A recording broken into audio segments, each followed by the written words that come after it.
I really like Jake a lot, but once he's in that ring, he has to fight like his life is dependent on it, because it will be.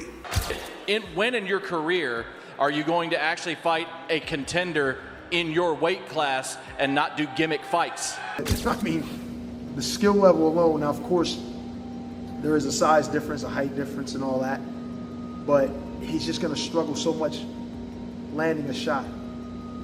It's just gonna look bad.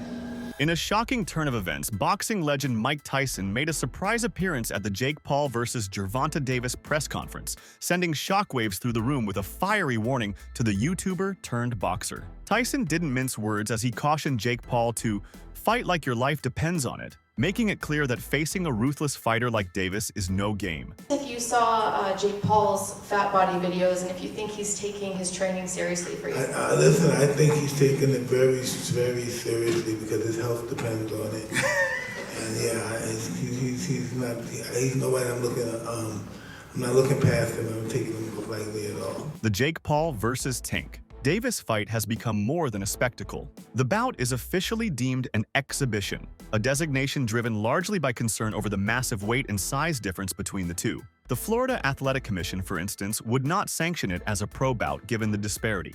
Under the rules now agreed upon, they will fight 10 3-minute rounds, both men using 12-ounce gloves, and knockouts will count. Importantly, the decision will be scored by 2 human judges and 1 AI judge, a new addition meant to inject more objectivity. The Jake Paul versus Tank fight is getting really weird. Gervonta looks scared for his life because the rules are out. They're crazy. Oh, so everyone thought that the fight was at 190. Instead it's at 195, and this weight difference is scaring the life out of little Tank. Over 10 3-minute rounds. I said it was 190. The next dispute comes with the gloves. Little Tank is used to fighting in 8-ounce gloves. Baby glove. This fight will be in 12. Hands might be too small. Oh, so Tank just fought in a 12 3-minute round fight against Roach. Yes, and now he's fighting in 10 3-minute rounds, which isn't too bad. Well done, Jake. Exhibition though, can he win? Yes, he can actually win. It will be overlooked by 3 sanctioned judges. So he can actually still win and knock him out. But here's the trick. It's body punches only. And there's a reason. That's because Tank said, look, this is a bit unfair. I don't want to punch up. I want to punch at my head height. Where does it fall? At Jake Paul's belly. Oof. So apparently we've heard there's no knockdown rules, but aside from that, it's a pretty well-rounded fight. Oh yeah, and there's some drug testing involved. But Jake Paul for the win. Reports now suggest that Davis has bulked up during camp and is walking around closer to 160 pounds, even though he has never officially contested above the lightweight limit of 135 pounds. This upward shift, while still shy of 160, would bring him nearer to the catchweight agreed for his exhibition bout with Jake Paul. The extra mass could enhance his punch resistance and power, making him a more dangerous and unpredictable opponent. Yeah. Gervonta Tank Davis, it's my prediction that Gervonta Tank Davis is going to weigh in on the night of the fight against Jake Paul, knocking on 160 pounds. Don't be surprised if he's 157 pounds, something like that. You guys see this footage? Look at Tank. Now, if you know what you're looking at, the guy must be around 150 right now, 153, something like that. And you can really tell when he's sideways. When you look at him sideways and see the depth. See, from the front view, you can't really tell. But when he turns sideways, the guy is a wrecking ball. He's literally a baby rhino out there. And I think that is the idea for him to bulk up and be a little powerhouse out there. And I'm all for it. I'm going to tell you in this video why I think that's the best thing for Tank and why I think he will be knocking on 160 pounds. Teddy Atlas believes Gervonta Tank Davis is as close to a complete fighter as boxing has right now. He praises Tank not only for devastating power and finishing ability, but also for his counter-punching instincts, the way he sets traps, his control of distance, and his mental fortitude in the ring. Atlas sees Davis as patient when needed, deliberate in his actions and always thinking 2 steps ahead, never simply relying on brute force. In his view, these qualities make Davis the one boxer among the elite lightweights who has all the tools required to potentially beat someone like Jake Paul, whose style is developing, but whose record doesn't yet reflect elite technical refinement. The only other time he was in, for the fans to get mad with that, was against Fury's, Tommy Fury, but it wasn't that level, obviously. And all the size things you just rightfully pointed out. But he would have been in there with, I mean, it seemed crazy. You're going to go in there with a guy who was a 2-time heavyweight champ and a gold medalist? Wow. Even though the guy's, at a twilight part of his career, still. And you've given a lot of credit and props to Jake Paul on this show of helping get more eyeballs to the sport, but the way he takes it serious and goes about his approach and his work to this craft, that he does take it seriously. With that being said, when he announces Tank Davis, I'm getting tired of these gimmick fights and him loading the deck up. Whether it was Chavez Jr. or an old Mike Tyson, or we could go on and on with some of the UFC guys and the great Anderson Silva at 46 years of age. Tank Davis, great fighter, current fighter, world champion. We know how good he is. Been a top 10 pound-for-pound guy for you for the last few years now. But he's 5'5" and 135 pounds. This sounds like it would be a 195-pound fight, an exhibition. Wouldn't count on their records. Not a whole lot of other details other than it will be in November, and it sounds like in Atlanta. But I've said enough. I just want to hear your take. What do you make of this news with Jake Paul and Tank Davis? But, and I'm smiling a little bit. But back in the day, I love the 1800s, 1700s, my friend out there, 1700s, whatever. But I love the old-time fighters. They were catchweights. And there was guys like Sam Langford. I know Sam Langford shouldn't even be comparing him with this because... Despite Davis's superior skills and new bulked-up physique, former super middleweight champion Carl Froch warned that Paul's size and atypical power present a serious threat to Davis won't be used to being hit like that. Froch's concerns reflect widespread unease within boxing circles. This is seen less as a competitive bout and more as a freak show, with legitimacy and fighter safety in question. Just here at Los Naranjos in Viva, España, and I found out that Gervonta Davis is now fighting Jake Paul. So Jake Paul was supposed to be fighting AJ. Eddie Hearn announced 99% done, which we've just spoke about. What next for AJ? Potentially Jake Paul. But it now looks like that Jake Paul is fighting one of Anthony Joshua's legs. He's fighting Gervonta Davis, somebody who's a quarter of his size. I don't even know what's going on. Has Eddie Hearn been played? Let me know what you think. But the AJ fight with Jake Paul's finished. Gervonta Davis, fake Paul, November. I don't know what's going on in the world of boxing. This is an absolute joke. What next for AJ? We'll get into this, and there's so many questions I want to get into in the next episode, but hope you enjoyed this one. And yeah, just thought I'd give you a quick update because the news has just come in and I'm just trying to relax and play a bit of golf, and I can't. I've got to get it off my chest. I'm going to add it to this video. Hope you enjoy it. Don't forget, if you haven't already, hit like, share and subscribe to the best channel in the business, Froch on Fighting, and we'll see you very soon. Froch has issued a stern warning about the safety risks of the next Paul versus Davis on ESAU exhibition, highlighting an estimated 65 pounds weight gap. My name was mentioned at his press conference and he shit himself, and the fight was just absolutely fucking diabolical. Again, I've said before, he's not a professional boxer. He never will be, and he proves time and time again that he's not a professional fighter. So, Jake Paul, go on, piss off. I mean, I don't really take Jake Paul that serious. He can't really box. He can have a little fight, he can have a swing. He swings away, stands up straight, and he throws punches, but it's not professional boxing. Because when I watch him box, he's just so much wrong. It's just, everything's wrong. It's so bad. He's got leaky defence. He telegraphs his punches. Like, you put him in with someone his own size, it was a professional, and it's a mismatch. And you'll see that if he ends up fighting somebody. Tommy Fury, bless him, he's a pro boxer, but he's inexperienced. He's got no amateur pedigree. He's a raw novice, or maybe just above the raw novice. I was saying earlier, where would I put him in terms of levels? He'd do well to win a British title. He's at that sort of level. And then from British title to world level, it's like different worlds. It's like totally different. It's like a different sport. After Jake Paul's convincing win over Julio Cesar Chavez Jr., analysts have raised the question, is he really ready to face true top 15 or top 20 fighters? While Emiliano Vargas has weighed in on whether Paul now deserves those kinds of matchups, much of the boxing community remains cautious. Eddie Hearn, for example, has argued that although Paul is moving in the right direction and might soon earn something like a WBC ranking, there are many more established, accomplished fighters who still deserve spots above him in the rankings. The The debate reflects the tension between Paul's rising profile and whether his past opponents truly test his readiness for elite-level boxing. Shots at the end. Any of them hurt you? I just think Chavez didn't get started. That's the only thing. I mean, you can't win.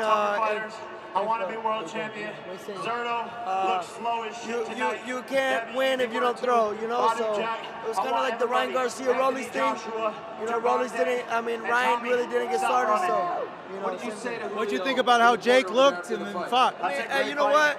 You're very tough. If he sucked ass, he sucked ass, but he actually looks pretty good. There's people who walking in the gym, you can tell right away if they can box or not. So he can box, he's selling out, you know, obviously this arena, and the only thing I can do is take a page out of his book and, you know, put it towards my showmanship, so. Do you think he's ready for someone like top 15, top 20? I mean, look, you know, he knows who to fight. Obviously, he's, you know, growing in his career. If he really wants to make a career, I wish him nothing but the best. But I just think that, you know, it's going to be a little longer until then. Thank you, Emmy. Appreciate it. Oh, give us an update about you. You got a date coming up. July 26th, Madison Square Garden. I'm ripped up. I'm ready to go. Ran with Manny Pacquiao yesterday, and you know, 15-0 on the way. Let's go, baby. Thank you, Emmy. Appreciate it, man. My brother, appreciate it. Meanwhile, many veteran fighters and purists have reacted strongly to the idea of Jake Paul being granted a WBC ranking, saying it risks undermining everything the sport stands for. Veteran heavyweight Derek Chisora has been among the most vocal critics. He argues that real boxers earn their rankings through years of hard work, proven records, and beating credible opponents. From Chisora's perspective, handing Paul a spot just for fame or promotional value is unfair to fighters who've bled and sacrificed for theirs. The WBC have said they're going to give a cruiserweight ranking to the winner of this fight. Do you think they deserve one? No, I don't think so. I don't know why. It's hard enough for real athletes, for real boxers, to gain those rankings, and then suddenly this Solomon Souza decides to give double ranking because he's getting some greens in his, you know, in his back pocket. No, that is disgrace to boxing. Sports commentator Stephen A. Smith pointed out just how dramatic the size and pedigree gap truly is in the Jake Paul versus Gervonta Davis fight. While Jake usually weighs north of 200 pounds, Davis is a lightweight champ with a massive difference that isn't lost on fans or critics. Smith questioned whether promoting such mismatched high-profile events does more harm than good for boxing, warning that spectacles like this risk turning the sport into mere entertainment rather than genuine competition. I can't buy the hype at this particular moment in time. Now, I'll give Jake Paul credit for this. At least he's in the ring with a boxer. But 57 years old is 57 years old. And 57 years old and formally walking into a UFC fight as an audience member, as a patron with a cane, it's hard to me believe a year later that you're going to be in any condition to really, really fight. I hope I'm wrong, but I don't know. And if you're Jake Paul, here's what I want to say to you. It's Mike Tyson, that's fine. It's a money fight, I get you, and you want to make money. But at some point in time, if you keep telling us that you're taking boxing seriously and you want to be recognized as a big-time boxer / fighter, you're going to have to fight somebody closer to your age, who is a contender at the very least in the sport and who lives with it every single day. Could you please get in the ring with somebody? Pretty please, with sugar on top. I'm interested. Smith has also delivered a sharp response following the controversial majority draw between Davis and Lamont Roach in March. He emphasized the weight of Davis's impressive record and dismissed any suggestion that criticism was warranted. In his view, Davis had demonstrated true championship poise by refusing to waver under doubt or dispute. His immediate willingness to accept a rematch was framed as the act of a fighter, confident in his standing and eager to reaffirm his dominance at the highest level. Gervonta Davis might be every bit as box office as Maverick himself. As exciting, as electric, because this dude performs every time out, y'all. Wherever Davis goes, wherever he fights, fans justifiably follow. He's that special. And Davis is without a doubt one of the top 5 pound-for-pound fighters in the world right now. Don't you even doubt it. Smith argues that for an established and proven champion, to fight such an inexperienced or lower-level opponent could damage his reputation. According to him, This matchup is far below Tank's level, which is why he said Tank should be ashamed of it. Stephen A. expressed strong disapproval for the trending mismatched exhibition bouts, including Paul versus Mike Tyson, saying Paul was saddened and even disgusted. Calling out the mismatch more bluntly, he emphasized the need for Paul to face real competition, not former athletes or stars past their prime. Jake Paul is a professional. At some point in time, I don't give a damn if it's a light heavyweight. Beterbiev, Bivol, a super middleweight, Canelo, Mexican Monster, David Benavidez, somebody that actually has a reputation. The time has come for Jake Paul to step into the ring with a cat who actually boxes for a living and give us that fight. I appreciate the fact of him promoting. I appreciate him having the cachet as a former YouTuber turned boxer. I like Jake Paul. I respect Jake Paul. I'm just saying, because I like him and because I respect him, I want to see him in the ring. And I don't want to hear, I know his numbers are better, but then he's going to say, I don't need Canelo. Canelo needs me. Well, wait a minute. It ain't just about popularity, bruh. Meanwhile, Davis's longtime trainer, Calvin Ford, has made it clear that the one person with the talent to actually beat Tank is himself. Ford told Stephen A. Smith that only Tank against Tank, that's the only person that's going to beat Tank, because no opponent has pushed him to his limits yet. Ford also emphasized that Tank still hasn't demonstrated his full greatness and that he's focused on training Davis to bring out even more from his abilities. Who do you want to see? You, as a guy that's in his trainer, that's like a father figure to him, you're training him all the time, you know him, both y'all from the streets of Baltimore the whole bit. Who do you want to see Tank fight next? I want him to get all of them that ran their mouth. Give me the names. I need names, Calvin. I need names. You already know. We went down to, we working on the big four. It was Garcia. That's the first one. Roma, I hope we get him soon. Shakur, he's going to get it. He know he's going to get it. It's just Bob is in charge of that. You know what I'm saying? Bob know what he's doing over there. You can't tell Bob how to run his game because he's like a vet at this. He's been doing it for so many years. That's going to happen. All the fights that we'll want, they have no choice. They're going to take the fight when it's time to take the fight. It's just right now, who's going to take the fight? That's the question. Shakur Stevenson didn't hold back, calling the idea of Tank fighting Jake Paul a terrible idea due to their massive size difference. He stressed that Davis should instead take on a real boxer himself, suggesting the exhibition would be disrespectful to the sport compared to a legitimate unification bout involving the best. Stevenson emphasized that Davis could make more money by facing a true elite, framing himself as the more fitting and challenging opponent. While many critics condemn the matchup as a spectacle, maybe he'll fight Jake Paul instead. What do you think of that? I think that's terrible. Why?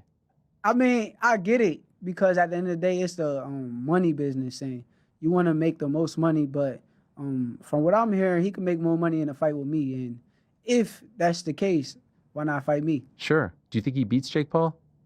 Do I think he beats Jake? Yeah. I mean, there's a huge size advantage, though. It is, but I think Tank got the skills to make sure he come out on top. Do you think that Jake has gone better? Yeah, I think actually Jake got tremendously better from the time frame that he started till now.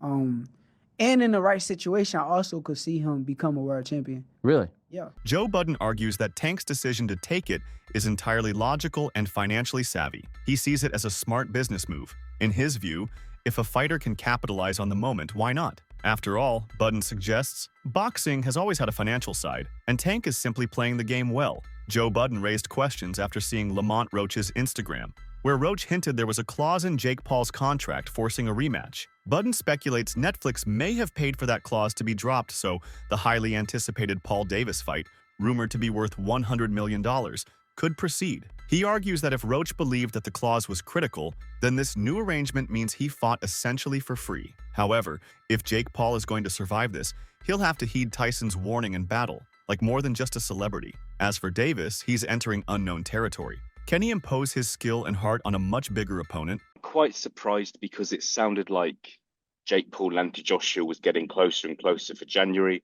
However, there have been rumours of Gervonta Davis versus Jake Paul in the past.